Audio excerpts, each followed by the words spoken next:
بسم الله الرحمن الرحيم إن الحمد لله نحمده ونستعينه ونستغفره ونعوذ بالله من شرور أنفسنا وسيئات أعمالنا من يهده الله فلا مضل له ومن يضلل فلا هادي له وأشهد أن لا إله إلا الله وحده لا شريك له وأشهد أن محمدا عبده ورسوله.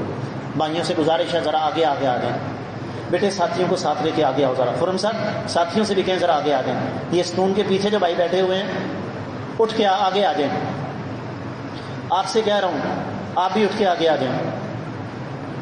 یہ ستون کے پیچھے جگہ خالی کر دیں, بہت جگہ آ گئی انشاءاللہ.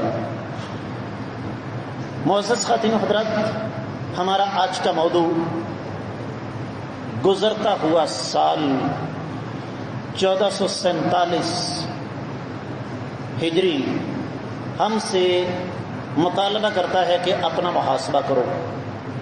اس میں ابتدائی طور پر دو باتیں ذہن میں رکھیں. سب سے پہلی بات تو یہ کہ ہماری دین سے دوری کا یہ عالم ہے کہ ہمیں کیلنڈر دیکھ کر یا انٹرنیٹ سے پتہ چلتا ہے, تاریخ تو چھوڑیں, یہ اسلامی مہینہ کون سا چل رہا ہے. لوگ کہتے ہیں علم بڑا ہو گیا ہے. حقیقت بات یہ ہے کہ علم جتنا مرضی ہو جائے عمل صفر ہے. شاید اس وقت وہ بزرگ موجود ہوں جو روزانہ رات کو کھلے سین میں بیٹھ کے آسمان کی طرف غور سے دیکھا کرتے تھے, اور وہ آج بھی آپ کو بتا سکتے ہیں آج چاند کی کیا تاریخ ہے.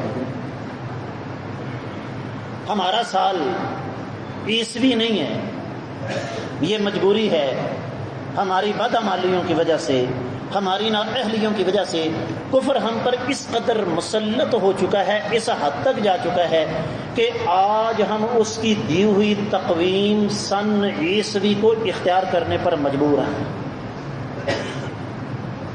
ورنہ میں آپ کو بتا دوں, ہم عربوں کو جتنی مرضی گالیاں دیں, ویلی ہے نا قوم ہماری, بیٹھ کر اس موضوع پر گفتگو شروع کریں گے 10 سال بھی آپ بات چیت کرتے رہیں, کوئی نتیجہ نکلنے والا نہیں ہے.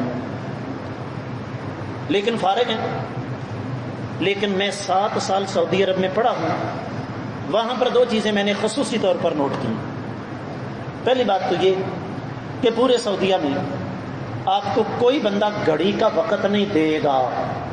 کوئی ملاقات کرنی ہے, آپ نے کوئی لین دین کا معاملہ کرنا ہے, کیوں جی کچھ بھی کرنا ہے, بٹ صاحب وہ کیا کہے گا, نلتقی بعد الظہر فعال بعد المغرب بعد العشاء متصلا نلتقی انشاءاللہ. زور کے بعد آؤ, عشاء کے بعد ملاقات ہوگی, مغرب کے بعد بیٹھ جائیں گے, عصر کے بعد بات ہو جائے گی, میں فجر کی نماز فلاں مسجد میں پڑھتا ہوں وہاں آ جانا. اور دوسری چیز, ساری دنیا کے دباؤ کے باوجود وہاں پر آج بھی جو تقویم چلتی ہے, کیلنڈر چلتا ہے, وہ اسلامی ہے. اگر یقین نہیں آتا تو جو میرے بھائی حاجی عمرے کا سفر کر کے آئے ہیں, یا آتے جاتے رہتے ہیں, جا کے ذرا اپنا پاسپورٹ دیکھنا. وہاں پر آپ کو جو ایگزٹ انٹری, داخلہ اور وہاں سے نکلنا, اس کی جو مور ملے گی, اس میں 2 چیزیں ملیں گی. اگر آپ سعودیہ میں داخل ہو رہے ہیں تو اس مور کے جہاز کا نشان بنا ہوگا, اور جہاز کا رخ مور کے اندر کی طرف ہوگا, اور اندر لکھا ہوگا فلاں عربی مہینے کی فلاں تاریخ اور اتنا سال میں. اور جب آپ نے باہر نکلنا ہے, وہاں سے واپس آنا ہے, تو تب بھی خروج اسے کہتے ہیں. اس کے لیے انہوں نے یہی طریقہ کار اختیار کرنا ہے. لیکن کیا کیا جائے, ہم ماڈریٹ بننے کے چکر میں, جدید دور کے تقاضوں کے نام پر ہم نے اپنا بیڑا گرک کر لیا. ہم سے ہماری اساس اور بنیادیں چھین لی گئی. اب ہوگا کیا, آپ کو یہ سن کر حیرت ہوگی کہ جنہوں نے سارا سال, یہاں تک کہ میں آپ کو بتا دوں میرے اپنے تجربے میں یہ باتیں موجود ہیں. سونی صاحب کبھی رمضان میں آپ راہ چلتے چلتے کسی بھائی سے پوچھ رہے ہیں آج رمضان کی کیا تاریخ ہے, میرا خیال ہے کہ 35 سے 40% کو پتا ہوگا کہ آج 10واں روزہ ہے یا 12واں روزہ ہے، اکثریت کو پتہ ہی کوئی نہیں. لیکن جب ان کو پتہ چلے گا حج کا مہینہ آ گیا، وہ پھر دن گننا شروع کر دیں گے شیطان کو خوش کرنے کے لیے. او جی اگر انگریز نیو ایئر نائٹ منا سکتا ہے تو ہم اسلامک نیو ایئر نائٹ کیوں نہیں منا سکتے؟ آپ لوگوں کے لیے یہ بات نہیں ہوگی، یہ بات اچھی طرح سے نشین کیجئے گا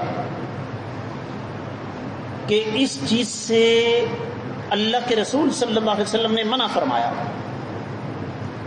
توجہ کیجئے گا، بڑی گہری حدیث آپ کے سامنے رکھنے لگا ہوں. نبی علیہ الصلوۃ والسلام نے فرمایا اللہم لا تجعل قبری عیدا، عرش والے میری قبر کو عید نہ بنانا. اب آپ کہیں تو خوشی کا نام ہے. جی نہیں، جب آپ اور میں جا کر عربی گرامر کھولتے ہیں، ڈکشنری کھولتے ہیں نا، تو عید دراصل اس تہوار کو کہتے ہیں جو ایک مخصوص وقت پر منایا جاتا ہے. یہ جو ہمارے ہیں ایک سلسلہ ہے نا، ایک ہے کہ چلو فرصت آپ کو ملی ہر اتوار کو، جس طرح کی چھٹی ہوتی ہے، یا جمعے کی چھٹی آپ نے کی تو آپ جمعے والے دن قبرستان چلے گئے یا اتوار والے دن چلے گئے. یہ سوچ کر نہیں کہ جمعے والے دن یا اتوار والے دن جانا چاہیے، یہ سوچ کر کے مجھے فرصت اس وقت ملی ہے، اس میں کوئی حرج نہیں. لیکن ایک وقت متعین کر کے قبرستان جانا، جب نبی علیہ الصلوۃ والسلام فرما گیا اللہم لا تجعل قبری عیدا، نبی علیہ الصلوۃ والسلام کی قبر پر کوئی وقت متعین کر کے، کوئی تاریخ متعین کر کے جانا جائز نہیں، تو دنیا کی کسی قبر پر بھی تاریخ متعین کر کے جانا جائز نہیں. حالانکہ یہ بات میں اور آپ اچھی طرح جانتے ہیں، بطور مسلمان ہمیں اپنی کل کائنات سے زیادہ عزیز اگر کوئی ہستی ہے تو امام الانبیاء محمد رسول اللہ صلی اللہ علیہ وسلم. تو اس لیے یہ بات اچھی طرح سے نشین کر لیجئے کہ پہلی بات، اپنی اسلامی ثقافت کو فراموش مت کریں. میں ہر جمعے بتاتا ہوں کہ آج کس قمری مہینے کی کون سی تاریخ ہے اور کون سا سال ہے، ورنہ میں اور آپ اچھی طرح جانتے ہیں ہماری اکثریت کو مہینہ تو دور کی بات ہے، تاریخ تو دور کی بات ہے، سال کا بھی پتہ نہیں ہوتا. اور دوسری بات کہ یہ دین کے ساتھ کوئی محبت نہیں کہ کسی کا منہ لال تھا آپ نے تھپڑ مار مار کے کر لیا. چونکہ کافر نیو ایئر نائٹ مناتے ہیں، ہم اسلامک نیو ایئر نائٹ منائیں گے. جس طرح آپ نے دیکھا نا کہ جس چیز کو زبردستی مسلمان کرنا اس کے پیچھے اسلامی لگا دو، اسلامی جمہوریت، اسلامک میوزک. آپ جا کر گوگل پر سرچ کریں نا، یوٹیوب پر لکھیں اسلامک میوزک، تو وہاں آپ کو قوالی ملے گی. اسلامک ڈانس جو درباروں پر جلیاں پڑتی ہیں، دمالیں پڑتی ہیں. اللہ نہ کرے کل کوئی اسلامک اسلام بیمار سے وجود میں آ جائے. تو یہ دو باتیں ذہن میں رکھیں. ایک دفعہ پھر عرض کر دوں کہ پہلی بات، اپنی ثقافت کو یاد رکھیں.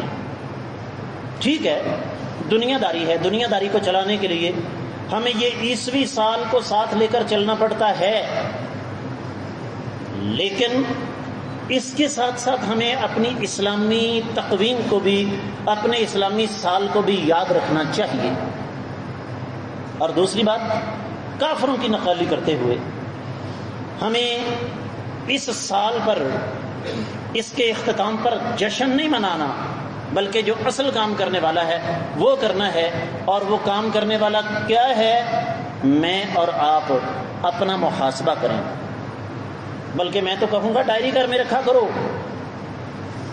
ہر تاریخ کے ساتھ رات کو سونے سے پہلے اپنا حساب و کتاب روکڑ ملا لیا کرو. شیخ جی پتہ نا تھوڑے شیخاں دا روکڑ مشہور ہے، روکڑ ملا لیا کرو کہ نیکی اور برائی کا تناسب میرا کیا ہے. سال کے بعد پھر حساب کیا کرو. امید ہے کہ انشاءاللہ اس سے آخرت کا حساب آسان ہو جائے گا۔ اللہ تعالیٰ کی بارگاہ میں دعا ہے رب کائنات گزرے ہوئے سال کا ہمیں محاسبہ کرنے کی توفیق عطا فرمائے، اور آنے والے سال میں اللہ تعالیٰ ہمیں زیادہ سے زیادہ نیکیاں کرنے کی توفیق عطا فرمائے۔ اللہ تعالیٰ ہمیں گناہوں سے بچنے کی توفیق عطا فرمائے۔